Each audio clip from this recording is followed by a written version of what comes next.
രാവിലെ 8:30 തുടങ്ങി വൈകുന്നേരം രാത്രി 9:30 വരെ കഠിനമായി അധ്വാനിക്കുന്ന മനുഷ്യനാണ് ആ ഓറഞ്ച് ഷർട്ട് ഇട്ട് നിൽക്കുന്നത്. വളരെ കഷ്ടത അനുഭവിച്ച് ഭാരപ്പെട്ട് കുടുംബം പുലർത്തുവാനായിട്ട് ആഗ്രഹിക്കുന്നു. ഇന്ന് കൊട്ടാരക്കര ചായ കുടിക്കുന്നവരുടെ ഒരു ശരണമായി മാറിയിരിക്കുകയാണ്. ഞാൻ എല്ലാ ദിവസവും ഇവിടെ വന്ന് ചായ കുടിക്കുന്നുണ്ട്. വളരെ മധുരമായ ചായ ഉണ്ടാക്കിത്തരും. അനേക മലയാളികൾ ഇന്ന് വെറുതെ ഇരിക്കുമ്പോൾ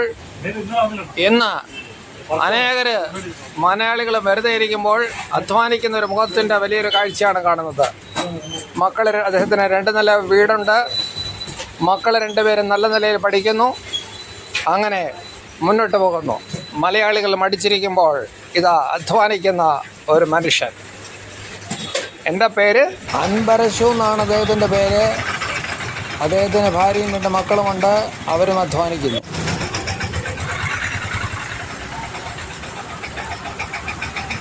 ഇന്നവർക്ക് കാറുണ്ട്, സ്വന്തമായി 2 നില വീടുണ്ട്.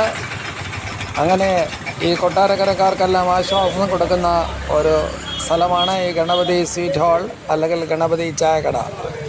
അവിടെ കൊട്ടാരക്കരയിൽ നിന്ന് ദൂരത്തുനിന്നും ചാരത്തുനിന്നും വരുന്നതായിട്ടുള്ള ആൾക്കാർ ചായ കുടിച്ച് അവർ ഊർജവും എടുക്കുന്നു.